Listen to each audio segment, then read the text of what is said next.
Oke, sampai mana tadi Mbak Esti tadi nanya apa ya?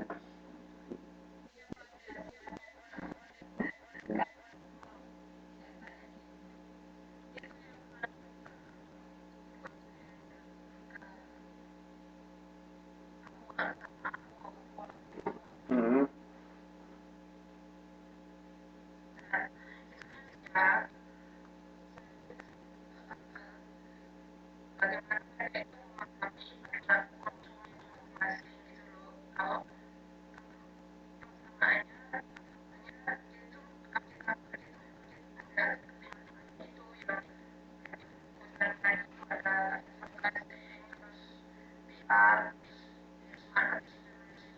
hmm,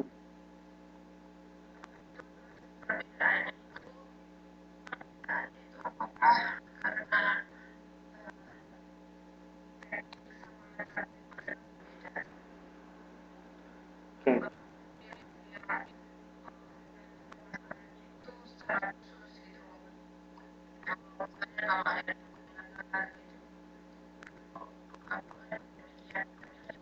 Kalau disimpulkan targetnya berbeda. ya. Memang mereka punya apa namanya? Punya target sendiri tadi, pangsa pasar yang berbeda tadi.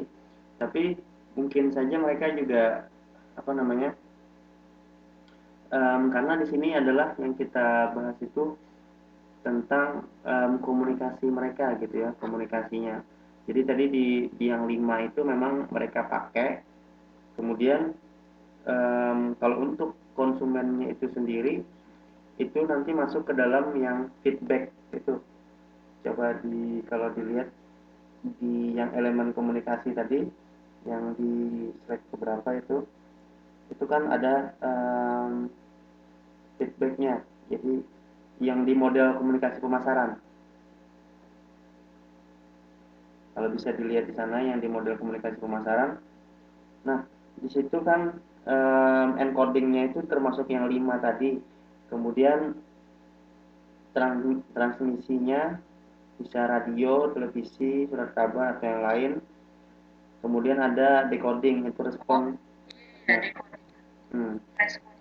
Nah, responnya. Jadi akhirnya nanti ada tindakan dari perilaku konsumennya. Mereka membeli produk itu atau tidak gitu kan.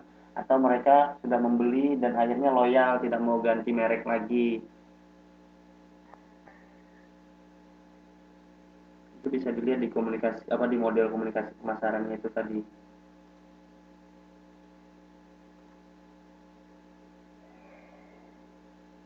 Nah, itu kan model komunikasi pemasaran. Kemudian ada tadi elemennya ya di modul di slide itu juga saya kasih yang ada gangguan tadi. Nah, ketika kita melakukan proses misalnya perusahaan dari Aqua melakukan proses penyampaian pesan misalnya melalui televisi, di situ ada pengirim. Jadi pengirimnya tadi perusahaan Aqua itu tuh pengkodeannya medianya lewat televisi, kemudian penguraian kode ya untuk si penerima diberikan misalnya kata-kata atau apa gitu kan, misalnya ada iklan iklan dari Aqua itu sendiri, akhirnya dari penerima itu mendapatkan intinya yang mereka sampaikan itu ya, adalah untuk supaya orang mau minum Aqua gitu kan.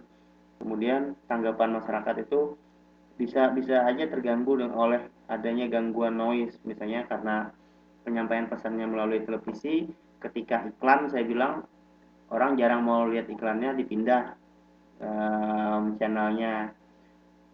Nah itu kan bisa terjadi. Kemudian umpan baliknya terhadap misalnya orang bisa menanggapi dari iklan itu sendiri, misalnya iklannya jelek gitu kan, karena jelek itu tadi kita sebut-sebut akhirnya kita tahu dengan merek itu.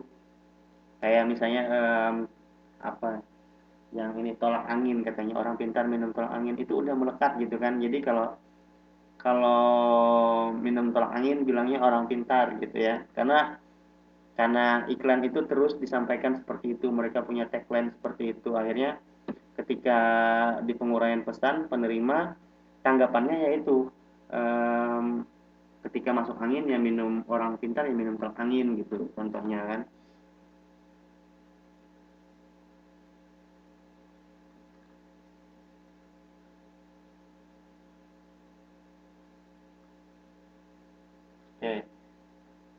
apalagi kira-kira yang mau kita bahas ini?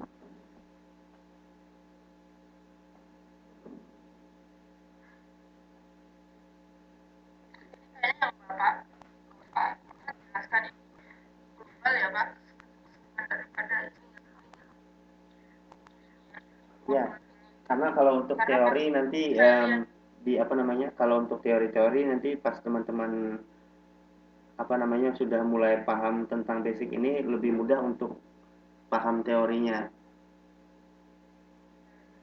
Jadi memang saya ambil beberapa dari buku itu. Kalau kalau yang terakhir itu kan tentang brand itu apa namanya? Ya, yang brand awareness itu memang ada di modul keberapa gitu pembahasannya. ya ini juga yang kayak apa sih, alat promosi juga itu yang modul 7 kalau nggak salah itu. Iya, yang tools itu ya. Pas tadi saya lihat, kok ini meloncat sampai modul 7, ternyata ini memang ada hubungannya gitu. Maksudnya kan emang ini rentetannya gitu kan daripada yang pertama. Iya, karena saya lihat Dasarnya sama basicnya. di modul itu ya harus dipelajari gitu kan, tapi itu ditaruhnya di bawah setelah teori-teori. Jadi ketika kita memahami teori tanpa tahu dasarnya itu agak susah. Jadi saya bilang, oh, mending kita belajar konsep dasarnya dulu, kemudian kita tahu alat-alat yang dipakai, kemudian akan lebih mudah ketika kita belajar tentang teorinya. Makanya saya lewatkan itu kan ada dua ya, teori komunikasi pemasaran satu dan teori dasar komunikasi pemasaran dua, itu saya lewatin. Enggak saya bahas dulu. Ini pas kemarin sih yang pas buat buat tugas kemarin dari tutor yang di learning juga ambilnya dari itu Pak, yang kayak teori kayak gitu loh. Misalnya dari itu kayak apa lupa ya, core core apa sih. Nah dari teori itu kita harus mencari contohnya gitu loh Pak, kayak gitu malah pertanyaannya itu jadi kayak membingungkan gitu. Sedangkan di modul itu kan tentang teori itu cuma itu doang. Nah dia itu Iya. maunya kita ambil dari wacana yang lain atau bacaan yang lain. Misalnya kita cari di apa namanya internet, ya itu kan kayak blog-blog kayak gitu kan nggak bisa, nggak valid lah. Kalau wacana kita mau ambil dari mana gitu kan nggak paham kan Pak, orang Hmm. kerja di luar negeri ya. Maksudnya mereka itu kan tutor ini kayak mengglobalkan, nggak tahu background kita gitu loh Pak, kayaknya sih. Jadi kalau yang di Indonesia kan lebih luas ya kalau ingin mencari bahan bacaan buat tugas kayak gitu. Kalau di sini kan terbatas Pak. Kayak kemarin juga ada satu tutor yang nanyain tentang Lazada itu loh Pak, tentang ya kayak ini tentang pesan dan media itu. Dia Mm-mm. nanyain Lazada itu keunggulan, kelemahan dan apa saran-saran buat Lazada. Sedangkan kita di sini kan belum pernah memakai itu kan aplikasi tersebut kan Pak. Ah. Kayak gimana ya mau jawabnya, ya udah saya menjawabnya dengan sebisanya aja dengan mempertimbangkan online online shop yang ada di luar negeri gitu kan Pak ya. Kalau benar-benar nggak tahu yang jual Lazada itu apa aja, apakah dia kayak mirip-mirip Amazon itu atau dia lebih kemiripan kayak yang lebih rendahnya lagi atau gimana kan nggak ngerti ya Pak ya. Pas saya kirim tugasnya itu baru aku ingat, oh iya coba cari lihat Lazada itu gitu. Hmm. Pas aku lihat oh kayak ini oh, ya udahlah udah kekirim. Lazada itu ya, ya mirip sama Amazon, bahkan kalau saya nggak salah itu sahamnya udah mau dibeli itu sama Amazon juga. Jadi memang kalau tugas seperti itu biasanya tutor-tutor itu ingin memang tahu kelemahannya, kemudian kelebihannya, seperti itu kan ancamannya. Itu seharusnya memang dikasih tahu dulu. Untuk bisa mencari tahu itu ada biasanya metode yang dipakai semacam analisis gitu kan.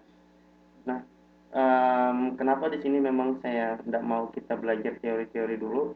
Ketika teman-teman sudah agak tahu gitu ya, paling enggak ingatlah tentang peralatan tadi, kemudian tentang konsep dasarnya, baru kita ke teori dan akhirnya lebih mudah untuk menerapkan. Akhirnya ketika teman-teman baca teorinya sudah bisa bikin apa namanya contoh-contohnya sendiri karena sudah tahu gitu. Jadi ada nanti khusus pertemuan kita ya kita tentang membahas tentang teori aja.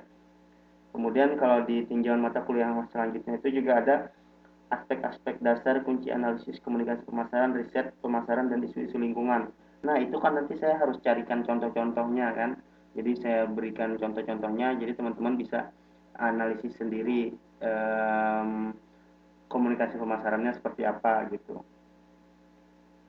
Jadi sebenarnya yang ada di modul itu kalau menurut saya kalau untuk belajar itu agak harus memang loncat-loncat. Jadi ketika kita belajar konsep dasar, ya pastinya harus kita tahu juga tentang alat-alat yang dipakai. Tapi alat-alat yang dipakai malah di bawah modulnya gitu kan. Ya, karena emang dari pertama itu pas pas apa orientasi itu pihak pusat bilang dari modul itu keseluruhannya itu biasanya yang puasin itu dari modul tengah sampai ke belakang itu inti daripada modul tersebut gitu Pak. Sedangkan kita misalnya ya satu mata kuliah itu kalau nggak ada yang membimbing misalnya kita mana tahu sih Pak, orang kita belum pernah mengalami seperti ini ya jadi kan nggak tahu tekniknya gimana gimana itu kalau ngebaca semuanya juga waktunya ya karena kan kita juga kerja gitu loh Pak. Ini dari 6 mata kuliah kan cuma ada 3 doang kan yang Bapak ambil jadi 3-nya itu kan benar-benar kita mikir sendiri jadi nggak kayak nggak ada yang push buat kita itu terus ya kalau nggak buka nggak bisa ngerjain yang di learning ya nggak bakalan kita ngerti nantinya nggak bisa ngerti puas gitu kan jadinya Pak. Nah itu kendalanya kita tuh pas sekali kalau Bapak ini sudah bagus sekali udah ke semuanya lah keseluruhan biar kita tahu gitu karena memang mempelajari ilmu kita ini kan harus luas ilmunya kan luas gitu loh Pak yang harus kita pelajari. Kalau 3 mata kuliah yang lain itu apa aja? Bahasa Inggris logika sama Logika komunikasi. hukum Logikanya logika komunikasi apa? logika doang Pak Oh, logika saja ini ya logika dia logika doang dan bukunya ya lumayan gede kayak yang sekarang kita bahas belajarnya itu yang tentang logika misalnya ketika mendung berarti itu tanda hujan seperti itu kan? ya Oh, ya kayak gitu yang masuk akal dan tidak masuk akal tapi kan dia punya kayak bahasa yang Inggris dan yang beda-beda gitu lah Pak intinya ya kayak gitu kita menganalisis logika kita sendiri-sendiri itu kayak memancing otak kita itu mikir ini sebenarnya gimana gitu loh Pak tapi karena ya ini kan emang serapan dari luar negeri dan jadi kayak masih ada Inggrisnya kayak gitu loh Pak. hmm. Kalau kalaupun nanti di luar mata kuliah yang teman-teman ambil yang 3 itu, ketika ada pertanyaan nanti kirim aja ke line atau di Facebook gitu nggak apa-apa saya kalau bisa bantu jawab ya saya bantu jawab gitu ya. Karena memang untuk tutor konsultasi itu sendiri ya memang harus bantu teman-teman untuk menjawab pertanyaan yang membingungkan gitu kan. Pak, makasih Pak. Nanti lain kali kalau ada yang benar-benar ini Pak. Karena kan setiap minggu itu kan biasanya cuma diskusi, nah, tapi kan memang mereka itu ngambil nilainya juga dari diskusi kita biar mereka tahu seberapa jauh kita itu belajar gitu kan Pak. Hmm. Jadi kadang ada yang bikin dari kita inisiasinya aja belum kebaca, belum paham bener, langsung dikasih diskusi. Kadang langsung selama semester ini kan dikasih 3 tugas gitu loh Pak per mata kuliah jadi kadang keteteran ini saya kelar kejar ini masukin bisa bisa diselesaikan tugas bisa diskusi bisa tapi ilmunya itu benar-benar cuma kayak lewat doang gitu loh Pak yang ngerjain doang gitu tidak kayak benar-benar keserap oh ini sebenarnya ini loh rentetannya gini, gini dan akhirnya gini buat presentasinya atau buat kedepannya gitu, biar benar udah melekat di otak gitu. Ya itu dari semester ke semester yang saya pribadi alami ya kayak gitu doang, kayak ya udahlah belajar ya belajar tapi kayak udah ada terus kayak hilang gitu. Nanti kalau udah ditanya lagi kayak pakai udah pernah denger gitu doang. Ya sama aja sih sebenarnya, apa namanya, intinya tadi saya bilang ketika kita belajar ilmu komunikasi ini, yang perlu diingat itu adalah pengantar ilmu komunikasinya. Jadi nggak lepas dari sana semua teorinya itu. Yang membedakan cuma ranahnya aja. Ketika komunikasi pemasaran, oh berarti jelas sudah arahnya itu untuk memasarkan sesuatu gitu kan. Ketika komunikasi bisnis, oh ini ranahnya di bisnis. Kemudian komunikasi massa itu menjelaskan pesannya itu ke orang banyak seperti itu kan. Jadi dasarnya itu ya di pengantar ilmu komunikasi itu tadi yang teman-teman harus benar-benar pegang dulu.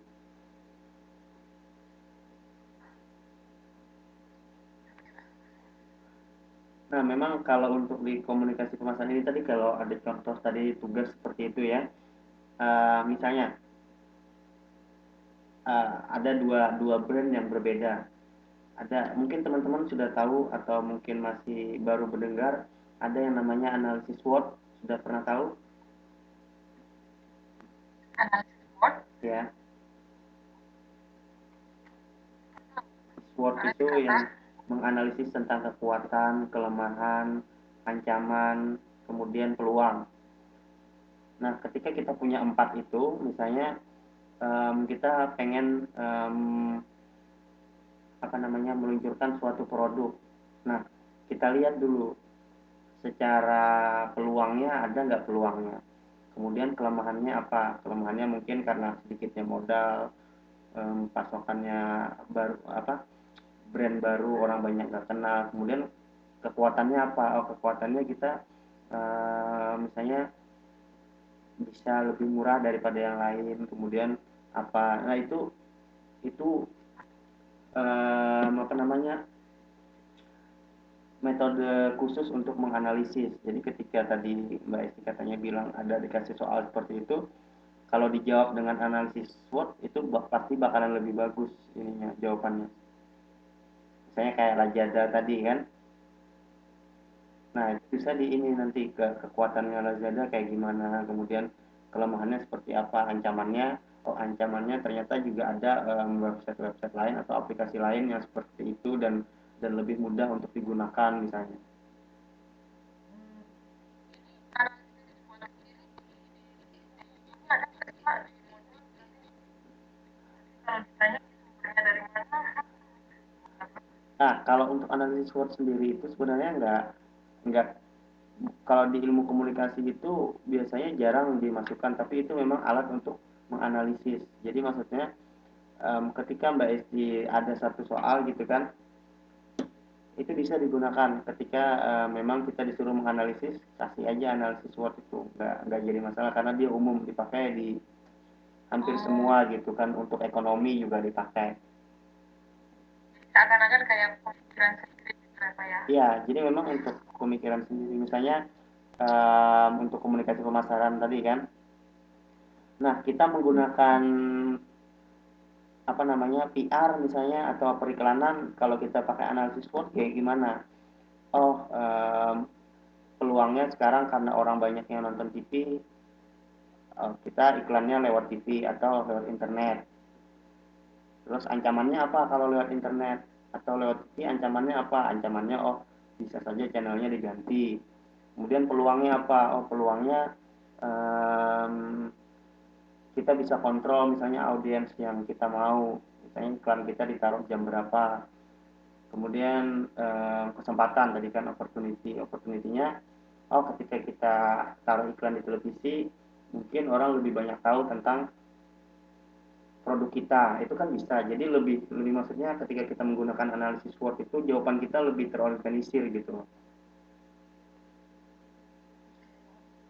Jadi bisa dibuat poin-poin daripada kita jawab misalnya ngawur ngidul gitu kan panjang-panjang tapi bisa saja salah. Lebih baik ditaruh kayak gitu tadi, kekuatan, kelemahan, ancaman dan peluang. Nah, ditaruh kayak gitu, misalnya penggunaan personal selling, misalnya penggunaan public relation, direct marketing, kelemahannya apa, kekuatannya apa, peluangnya apa, ancamannya seperti apa, itu bisa diinginkan nanti dianalisis. Jadi tinggal menjabarkan ini aja ya Pak dari kedua produk tersebut gitu ya. Iya, jadi lebih Hmm. lebih terarah lagi. Nah, itu sebenarnya metode analisis yang harusnya dimiliki sudah memang untuk apa namanya, kalau kita sudah kuliah S1 gitu kan, itu sudah umum sekali analisis SWOT itu.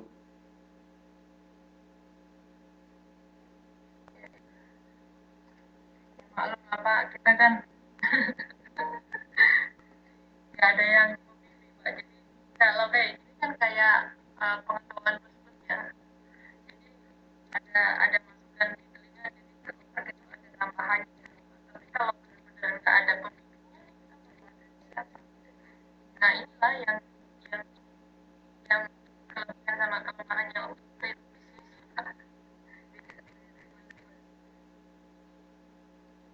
Ya, enggak apa-apa, maksudnya ini cuma untuk apa, sebenarnya saya juga ini ya, kalau kemarin itu saya ada sempat chat sama ketua UT yang baru ini kan, yang UT Taiwan, Mas Iwan. Saya bilang, saya ada beberapa kali udah ini kan apa, diskusi lakukan tuton, dan memang ada beberapa keluhan dari teman-teman mahasiswa. Saya bilang kayak gini-gini, ya mereka juga sebenarnya um, tahu tentang hal itu, tapi mereka juga nggak bisa berbuat banyak katanya kan. Kemudian saya bilang, saya sebenarnya mau lakukan tuton itu kalau bisa ya apa namanya lebih intensif. Terus mereka bilang juga, jangan terlalu intensif karena mereka juga sibuk bilangnya kan, mereka kerja, kata kata kata ketuanya kan. Ya saya bilang, saya sudah diskusikan dengan teman-teman juga, memang um, karena diskusi seperti ini saya bilang saya rekam, walaupun mereka nggak bisa fokus tapi nanti bisa aja diulang di rekamannya atau seperti apa, saya bilang kan. Ya mereka juga cuma bilang ya intinya dikomunikasikan aja gimana enaknya gitu kan, karena intinya UT juga pengen bantu teman-teman. Kemudian juga ya itu tadi, sebenarnya kalau untuk masalah teknisnya ya ya gitulah, suka dukanya gitu kan. Ya karena kan memang mereka itu cuma menjembatani dengan sukarela. Jadi gimana ya caranya kayak pengen melakukan sesuatu tapi emang prosedurnya seperti itu, jadi seperti nggak bisa melakukan sesuatu, sedangkan yang kita harapkan melakukan TTM intensif itu nggak sering itu. Jadi satu semester cuma sekali dua kali doang kayak yang jurusan lain, atau bahkan kalau nggak dua kali ya udah deh sekali aja gitu. Kalau mereka masih bilang uang mahal dan lain sebagainya, kita bayar sama kok misalnya ya Pak ya, ini dari segi yang uang ya. Tapi kenapa beda gitu, dari pertama aku selalu selalu itu tanda tanya besar seperti ini.